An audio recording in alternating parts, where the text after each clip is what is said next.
With prices for 1440p high refresh rate monitors constantly going down, I wonder whether there still is a market for premium offerings like this one from Asus. It's the XG27AQ, and while other models strive to be the cheapest in the market, this definitely does not. Instead, Asus tries to attract us with features like ELMB sync, a refresh rate bump to 170Hz, and local dimming. These features usually are absent in the lower price range. While some cheaper monitors might have a few of those, but certainly not all of them together. Of course, those features by themselves don't automatically make a good monitor.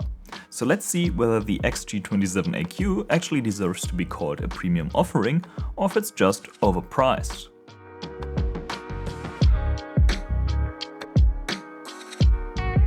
Now we're looking at an IPS monitor here that comes with a refresh rate of 170Hz.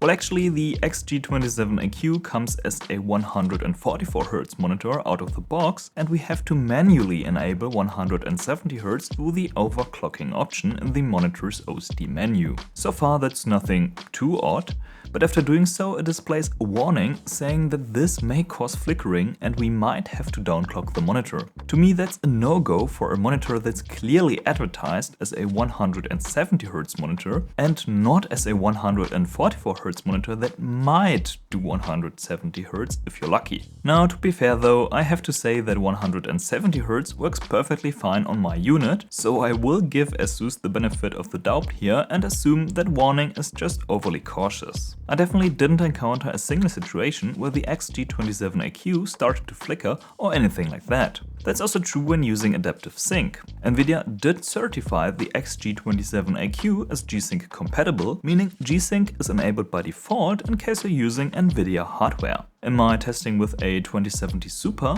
the G-Sync performance was flawless, as we would expect from a G-Sync certified monitor. Low frame rate compensation starts at around 55 FPS and the transition is pretty much unnoticeable in actual games. Now the XG27AQ also supports ELMB sync, meaning we can actually combine AMD's FreeSync or Nvidia's G-Sync with backlight strobing. Not many monitors can do that, so I have to say I was pretty excited to test this feature out. Well, until I saw this. I mean, don't get me wrong. It's usable, but just barely so. Definitely not good enough for ELMB sync to be a headline feature. In comparison to good strobing modes, it becomes pretty obvious that the XG27AQ is lacking clarity and shows considerable overshoot and red fringes. To make matters worse, the overdrive option is disabled, leaving us with no way to dial back the overshoot. Brightness is fixed as well, though for some reason it still can easily be changed with control software like Click Monitor DDC, just not through the OSD menu. And before anyone asks, overdrive unfortunately can't be manipulated through the DDC channel and neither through the factory menu as long as ELMB is active. Now, as we already are in the factory menu, this tells us that the monitor uses a panel by AUO Optronics. According to the panel's spec sheet, it has a quantum dot backlight, which oddly enough Asus don't seem to advertise. But of course, they do advertise this as a 1 millisecond response time monitor. Apart from this marketing BS, this actually is a very fast monitor. As usual, we'll use Blurbuster's pursuit camera technique to have a closer look. Now, Asus let us choose between 6 different levels of overdrive. That's more than we typically get, which of course is nice to see. Now, it's immediately clear that level 5 is the odd one out, showing way too much overshoot. The other modes look pretty good at first glance, with level 0 showing the most smearing. Let's get rid of level 0 and 5 and have a closer look at the other options. At 170Hz, level 3 shows the clearest and best result with the least amount of ghosting. Level 4 looks great as well, but there's a tiny bit of inverse ghosting at the trailing edge. It's slightly more noticeable with lighter transitions. Nothing too extreme, but I prefer level 3 instead. Going down to 144Hz, the inverse ghosting of level 4 becomes a bit more apparent, which backs up the recommendation of going with level 3 instead. At 120Hz, even level 3 starts to show some overshoot. It's definitely usable in-game and therefore I still recommend level 3 for PC gamers that mostly play high refresh rate titles. If you're a console gamer however and are using the 120Hz mode exclusively, I'd stick to level 2 instead. At 60 Hz, all these options look terrible, to be honest. So we actually have to get level 0 back on the slide, which is pretty much perfect for low refresh rate gaming. Now obviously, Asus didn't manage to include a single overdrive mode that's perfect throughout the refresh rate range, meaning you will have to change the overdrive setting quite a bit in case you're frequently switching between high and low refresh rate gaming, which is a bit annoying. Anyways, the response times performance itself actually is excellent.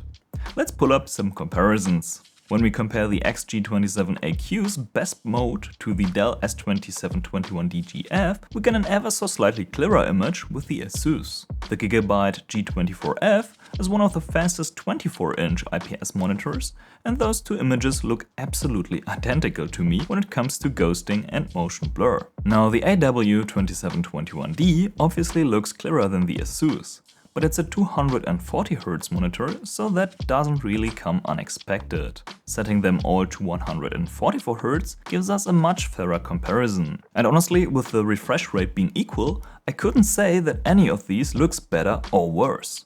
That's a good sign for the XG27AQ, as the monitors I selected here are all very fast. Especially LG's Nano IPS panels that are also being used in the Dell and Alienware from this comparison earned a reputation for having very fast response times. And obviously the Asus can keep up with them without a problem. But one of the biggest weaknesses of LG's Nano IPS is their weak contrast ratio, often not even coming close to the 1000:1 mark. Luckily, this AUO Optronics panel does much better. I measured a contrast ratio of 1131:1, which is even slightly above average for an IPS panel. Minimum and maximum brightness are mostly typical for this category of monitors. Nevertheless, it's good to see that Asus let us turn down the brightness to about 50 nits, which sadly isn't something we can take for granted. 50 nits though is a decent minimum brightness, so that we can actually use this monitor at night without burning our eyes out. Now in that context, I also appreciate that my unit has a pretty uniform backlight. The exaggerated exposure shows some brighter spots in the corners, which mostly are caused by IPS glow. That becomes a bit more apparent when I move the monitor. Overall, that's a pretty good result and reminds me of what I got with the Alienware AW2721D. Now, just as the Alienware, the Asus also has a half-baked HDR mode. But while the Alienware's HDR mode was at least borderline useful, this HDR implementation is not. I don't even want to spend more time talking about that, it's just not worth using. In my opinion, the content consumption experience without HDR is much better. I mean, this is not a contrasty VA panel or even an OLED, but it's contrasty enough that it makes watching videos or movies quite enjoyable. That's also helped by the fact that this panel can display very saturated and vibrant colors. This definitely is a wide gamut monitor, aiming for the DCI-P3 color gamut. Roughly 95% DCI-P3 coverage is enough to even do some editing or grading in this color space. Of course, the more important sRGB color space is completely covered as well. Now, a color gamut volume of over 140% sRGB means we do get oversaturated colors. This is a good thing if you're playing a lot of first-person shooters. Yes, it's obviously not an accurate looking image, but the oversaturated colors will give you a visibility advantage. For anything creative though, you absolutely need to use an ICC profile. But first things first, let's see how the XG27AQ performs out of the box with its default settings. Well, not great. But Asus also provides an sRGB mode, so let's check that out. And this looks to be promising at first glance. Now, unfortunately, the white point still has a pretty strong tint towards magenta, and Asus decided to block the RGB controls in this mode. To make matters worse, the brightness also can't be changed, so this mode unfortunately is rather useless. However, the racing mode, with just a few simple tweaks, gives us very good results, so this is what we'll be using. The gamma aims for 2.2 instead of the sRGB curve, but that's perfectly fine as well. Of course, the delta E is relatively high as we're testing a wide gamut monitor against sRGB here, but the color hues are pretty accurate, so that's not too big of a problem. And when we're testing against DCI-P3 instead, the delta E even shrinks a bit. Now, for somewhat serious color work, we have to perform an individual calibration and profiling nevertheless.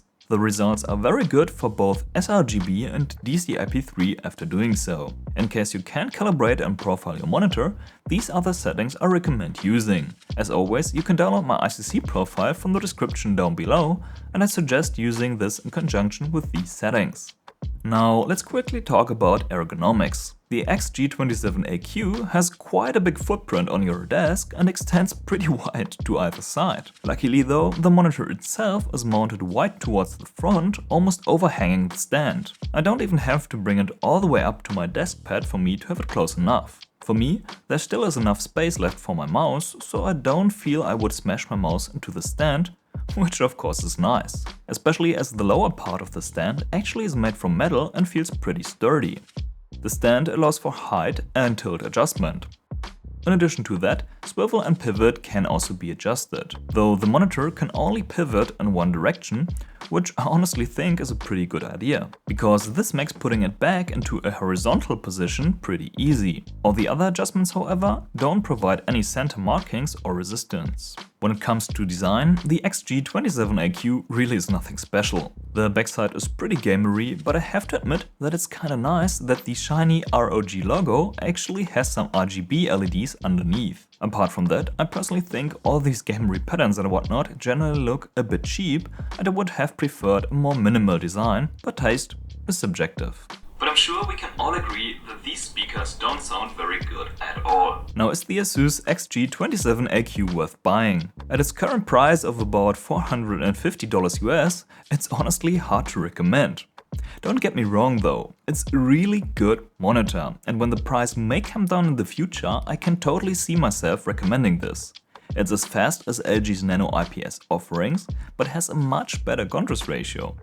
But this alone probably doesn't justify spending over $100 more. To justify this premium, the XG27AQ really would have to deliver on its headline features, and I'm especially looking at ELMB Sync here.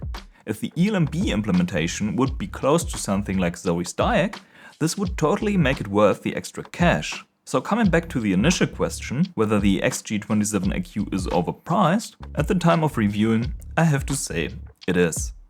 Of course, this might change in the future, so I will have a link down below for you to check prices. Thanks for watching, man sieht sich im nächsten Video.